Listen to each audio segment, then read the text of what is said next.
മാസങ്ങൾക്ക് മുൻപ് കേരളക്കര ഒന്നാകെ റഹീം എന്ന പേരോട് കൂടിയ സൗദി ജയിലിൽ കഴിയുന്ന മലയാളിയെ രക്ഷിക്കാൻ വേണ്ടിയിട്ട് 50 കോടി രൂപ ബ്ലഡ് മണിയായിട്ട് നൽകിയിരുന്നു. ബോബി ചെമ്മണ്ണൂരിന്റെ നേതൃത്വത്തിൽ നടന്ന ക്യാമ്പയിനിൽ നമ്മൾ കണ്ടതാണ്. വലിയ രീതിയിലുള്ള ആഡംബരമെല്ലാം കാണിച്ചാണെങ്കിലും അദ്ദേഹം എന്ത് ചെയ്തു? ഈ ഒരു വാർത്തയ്ക്ക് ജനശ്രദ്ധയെല്ലാം നേടിക്കൊടുത്തു. നോമ്പുകാലം ആയതുകൊണ്ട് തന്നെ ഇസ്ലാമിക വിഭാഗത്ത് നിന്ന് തന്നെ നല്ല രീതിയിലുള്ള പണം സ്വരൂപിക്കാനൊക്കെ സാധിച്ചിരുന്നു. അന്ന് റഹീമിന്റെ പണം കേരളക്കര ചേർന്ന് സ്വരൂപിച്ചപ്പോ ആ വാർത്തകൾക്കിടയിൽ മുഴങ്ങിക്കേട്ട മറ്റൊരു പേരുണ്ടായിരുന്നു, നിമിഷപ്രിയയുടേത്. നിമിഷപ്രിയയുടെ കഥ മലയാളികൾക്ക് ഒരുവിധം അറിയുന്ന ഒരു കാര്യം തന്നെയാണ്. അവർ നിരപരാധിയാണോ എന്നുള്ളത് ആർക്കും പറയാനൊന്നും കഴിയില്ല. ഇതുപോലെ ആയിരുന്നു റഹീമിന്റെ കേസിലും.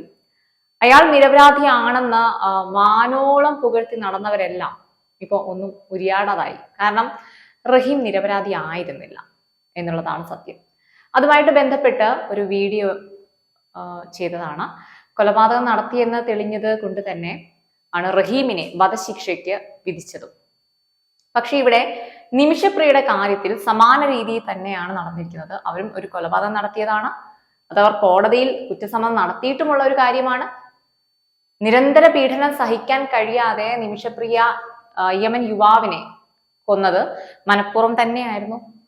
കേസിൽ അവർ പിടിക്കപ്പെടാൻ കാരണമായുള്ള ഒരു പ്രധാന കാരണം എന്ന് പറയുന്നത്, കൊന്നതിന് ശേഷം അവർ തെളിവ് അവശേഷിപ്പിക്കാതിരിക്കാൻ വേണ്ടിയിട്ട് വെട്ടി നുറുക്കി താമസിക്കുന്ന കെട്ടിടത്തിന്റെ വാട്ടർ ടാങ്കിൽ ഇട്ടതാണ് നിമിഷപ്രിയയിലേക്ക് ഈ ഒരു കേസ് എത്തിക്കാനുള്ള പ്രധാന കാരണം.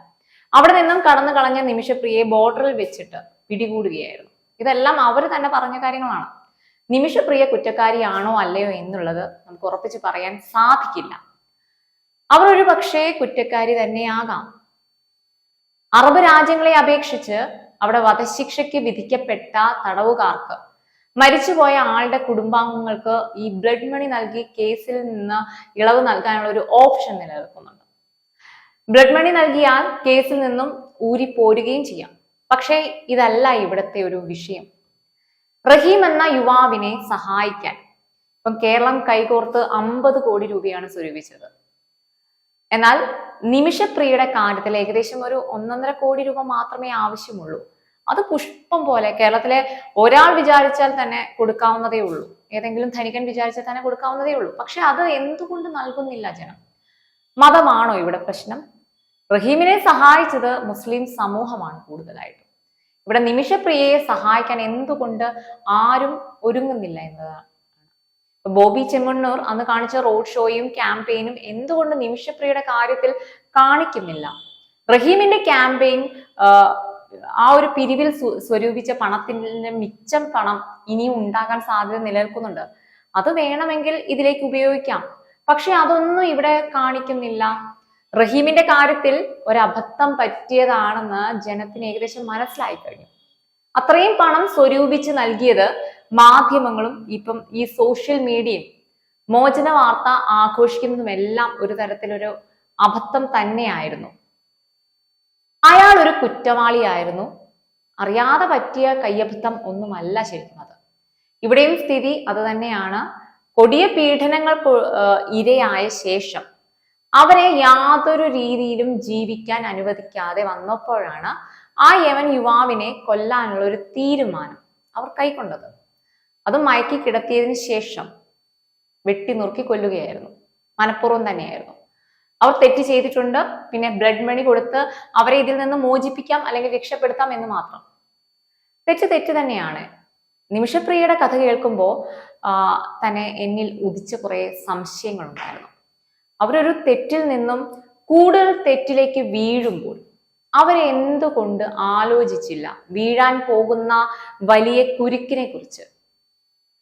തലാൽ അബ്ദുൾ മഹദി എന്നാണ് ആ മരണപ്പെട്ട യുവാവിന്റെ പേര്, യമൻ യുവാവിന്റെ പേര്.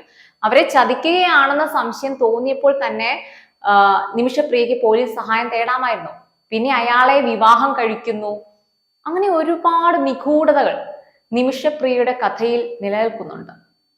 നിമിഷപ്രിയയെ പോലെ അന്യരാജ്യത്ത് കബളിപ്പിക്കപ്പെട്ട, അവിടെ കൊടിയ പീഡനങ്ങളും സഹിച്ച് അവിടെ കഴിയേണ്ടി വന്ന ഒരുപാട് മലയാളികൾ ഇത്തരത്തിൽ മറ്റു രാജ്യങ്ങളിലും കുടുങ്ങി ജീവിക്കുന്നുണ്ട്. ഇതെല്ലാം സംഭവിക്കുന്നത് എന്തിനു വേണ്ടിയിട്ടാണ്?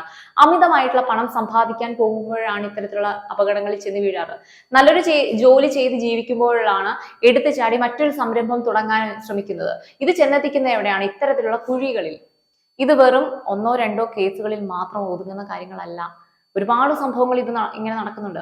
ഇപ്പൊ നിമിഷപ്രിയയെ മോചിപ്പിക്കുന്നതിനായിട്ട് കേന്ദ്ര സർക്കാർ പ്രാഥമിക ചർച്ചകൾക്ക് ശേഷം പണം കൈമാറാൻ അനുമതി നൽകിയിട്ടുണ്ട്. $40,000 ബന്ധപ്പെട്ട വ്യക്തിക്ക് കൈമാറും. ഇപ്പൊ ഇങ്ങനെ ഒരു ആക്ഷൻ എടുക്കാനുള്ള പ്രധാന കാരണം തന്നെ നിമിഷപ്രിയയുടെ ബന്ധുക്കളുടെ നിരന്തരമായിട്ടുള്ള ഒരു പോരാട്ടം കൊണ്ടാണ്. നിമിഷപ്രിയയുടെ അമ്മ യമനിലാണ് ഇപ്പൊ നിൽക്കുന്നത്. ബ്ലഡ് മണി നൽകി അവരെ വധശിക്ഷയിൽ നിന്ന് മോചിപ്പിക്കാനുള്ള എല്ലാ ശ്രമങ്ങളും കാര്യമായിട്ട് അവിടെ നടക്കുന്നുണ്ട്. പക്ഷേ ഇവിടെ റഹീമിന് ലഭിക്കേണ്ട പരിഗണന എന്തുകൊണ്ട് നിമിഷപ്രിയയ്ക്ക് ലഭിക്കുന്നില്ല? കേരളം അവർക്ക് വേണ്ടി കൈകോർക്കുന്നില്ല എന്നതാണ് എന്റെ ചോദ്യം. ഈ ഒരു ചോദ്യത്തിന് ഉത്തരം ഒന്ന് ആലോചിച്ച് നോക്കിയാൽ തന്നെ മതി. നിമിഷപ്രിയ ഒരിക്കലും ഈ ലവ് ജിഹാദിൽ അകപ്പെട്ട് അവിടെ പോയി വധശിക്ഷയ്ക്ക് വിധിക്കപ്പെട്ടവളൊന്നും അല്ല. അത്തരത്തിൽ ഒരുപാട് കഥകൾ ഇവിടെ കേൾക്കുന്നുണ്ട്. അല്ലാതെ ഭർത്താവിനെ വെട്ടിനുറുക്കി വാട്ടർ ടാങ്കിൽ ഇട്ട സംഭവങ്ങൾ അതൊന്നുമല്ല യഥാർത്ഥത്തിൽ നടന്നത്. നിർബന്ധിച്ച് മതപരമായി തലാൽ അബ്ദുൾ മഹദി എന്ന യമൻ സ്വദേശി അവരെ വിവാഹം ചെയ്യിപ്പിച്ചതാണ് ക്ലിനിക്ക് തുടങ്ങാനും അതുപോലെ രജിസ്റ്റർ ചെയ്യാനും എന്ന വ്യാജേനെ. ഇത്തരത്തിൽ ഒരാളെ നിർബന്ധിച്ച് വിവാഹം കഴിക്കുമ്പോൾ അവിടെ നിയമപാലകരൊന്നുമില്ലേ? ഇവരെ സഹായിക്കാനൊന്നും. യഥാർത്ഥത്തിൽ അവർക്ക് എന്താണ് സംഭവിച്ചതെന്ന് ആർക്കും ഒന്നും ഉറപ്പിച്ച് പറയാൻ സാധിക്കില്ല.